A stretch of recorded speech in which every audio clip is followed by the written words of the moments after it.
Shalom. First and foremost, I want to give all praises, honor, and glory to Yahweh Ba'Shem Yahushai, Ba'Shem Kakwadash. Double honors to the apostles and others of great millstone who rule well and teach well. Peace and blessings to the elect out there that's pushing this word in all truth and sincerity. All right, this lesson is going to be about basically suffering for the kingdom. We have a righteous reward, for us. And that's the kingdom of heaven. And I got a couple of scriptures pulled up to expound on that. Without further ado, let's get into it. This is Matthew 19. I'll start at 27. It says, "Then answered Peter and said unto him, Behold, we have forsaken all and followed thee. What shall we have therefore? And Yahushua said unto them, Verily I say unto you, that ye which have followed me in the regeneration, when the Son of Man shall sit in the throne of his glory, ye shall also sit upon 12 thrones, judging the 12 tribes of Israel." Right, so Peter was asking, hey, we gave up our whole life to follow thee. What's going to be our reward? He said that that they're going to be kings, judging the 12 tribes of Israel. Verse 29 says, "And everyone that hath forsaken houses or brethren, or sisters, or father, or mother, or wife, or children, or lands, for my name's sake, shall receive an hundredfold, and shall inherit everlasting life." So that's what we're sacrificing for, is, everlasting life, salvation, and whatever we sacrifice, we're going to get it back 100-fold. That's a beautiful thing, man. Reading that, it makes me want to grab this next. This is Romans 8:18. It says, "For I reckon that the sufferings of this present time are not worthy to be compared with the glory which shall be revealed in us." Right? So, hey, we go through hell. Go through hell, over hell, under hell. Hey, we have a very close relationship with hell. But, all of the hell that we go through, it's not going to be worthy to be compared with the glory which shall be revealed in us. It's going to look like a speck of dust compared to the sun, But yeah, let me grab Luke 18:27. Because this is the same saying in Matthew 19, but it's also in Luke. Let me grab the chapter. Luke 18:27. And it says, 27? Yeah. It says, "And he said, The things which are impossible with men are possible with the Most High. Then Peter said, Lo, we have left all and followed thee. And he said unto them, Verily I say unto you, there is no man that hath left house or parents, or brethren, or wife, or children, for the kingdom of the Most High's sake, who shall not receive manifold more in this present time, and in the world to come life everlasting." So he's saying, hey, the life everlasting is, far more greater than, whatever you lose in this on this side. Or he was saying, no man hath left house or parents, because we're going to get them back in the kingdom and life everlasting, And then in Matthew, it said 100-fold. So that on top of, everlasting life, man, that's something to suffer for, plain and simple. This is also Revelation 2:27. It said, or I'll start at 25. It says, "But that which ye have already hold fast till I come," which is, the wisdom and knowledge and understanding and the faith that we have in Yahushua, Yahweh Ba'Shem Yahushai. That's what you have to hold fast to. All right, and holding something fast, meaning holding it tightly. All right, "And he that overcometh and keepeth my works unto the end." All right, because this is a marathon, not a sprint. We got to endure until the end. "He that endureth to the end, the same shall be saved." It says, "To him will I give power over the nations." All right, so that they're going to have the first fruits of the blessing of Israel. All right, being those top kings in the kingdom of heaven.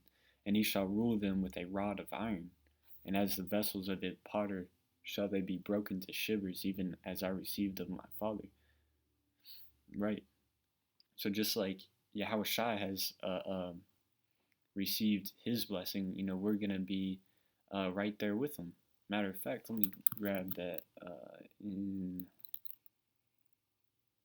Actually, it's in Romans 8.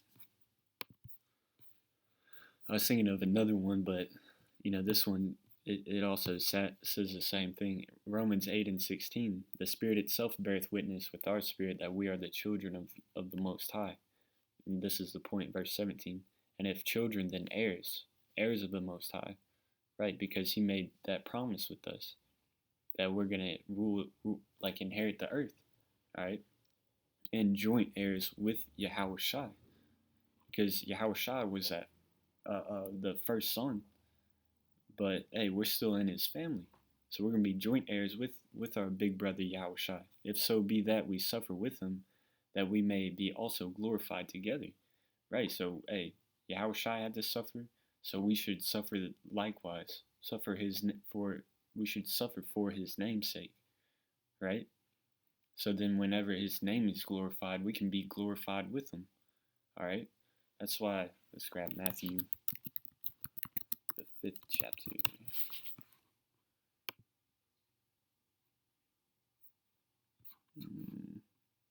The so-called Beatitudes is what these plantation Christianity people call it.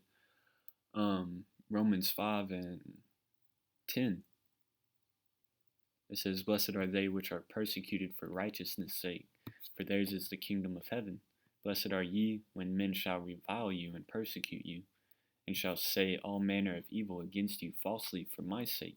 Now that's the point too, for Yahweh's sake, for Yahweh Ba'Shem Yahweh's sake, right? Because hey, people get lied on every day, get persecuted every day, but 9 times out of 10 it's because they fucking deserve it, like they or they're evildoers themselves. They speak evil against other people, so they're hypocrites. But if you suffer for Yahweh Ba'Shem Yahush's sake, then, bro, let me grab, what's that, 2nd Ezra, the 9th chapter.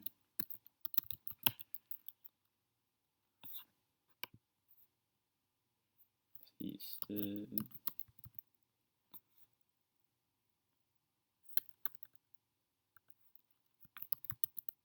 No.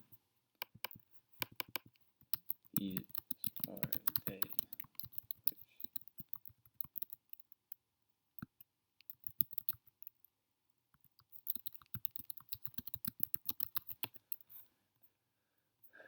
the 2nd chapter.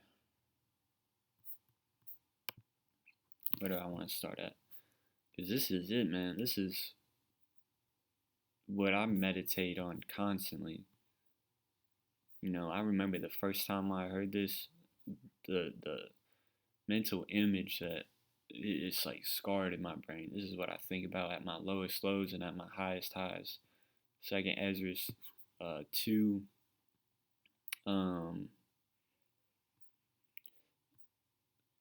Yeah. Yeah, I'll start at 42. It says, "I, Ezra, saw upon the Mount Zion a great people whom I could not number, and they all praised the Lord with songs. And in the midst of them there was a young man of a high stature, taller than the rest." This was talking about Yahushua, the man of taller stature, taller than the rest. "And upon every one of their heads he set crowns, and was more exalted, which I marveled at greatly." So Yahushua was out handing out crowns. So I asked the angel and said, "Sir, what are these?" So who was he given the crowns to? He answered and said unto me, "These be they that have put off the mortal clothing, or sacrificed the world, these mortal things, the carnality of the world, and put on the immortal, and have confessed the name of Yahweh Ba'Shem Yahushai. Now are they crowned and receive palms." So because they made that sacrifice and said, forsook the present world and had faith in the kingdom to come and had faith in Yahweh Bashem Al Shai and confessed the name, they were crowned. And it says, then said I unto the angel, what young person is it that crowneth them and giveth the palms in their hands? So he answered and said unto me, it is the Son of the Most High, Yahweh Shai, whom they have confessed in the world. Then began I greatly to commend them that stood so stiffly for the name of Yahweh Bashem Al Shai. That's the best motivation. That's, hey man, I don't know if you've ever played a sport and got like a medal or a trophy. You feel pretty fucking good about, all the, blood, sweat, and tears that you put into practices and heartbreaks at games and, so on and so forth. And then to be awarded at the end of the season or at the end of a match or a tournament, you feel good about yourself. So how much more when it's Yahweh Shai, man, crowning you and acknowledging, your pain and suffering, your hard work.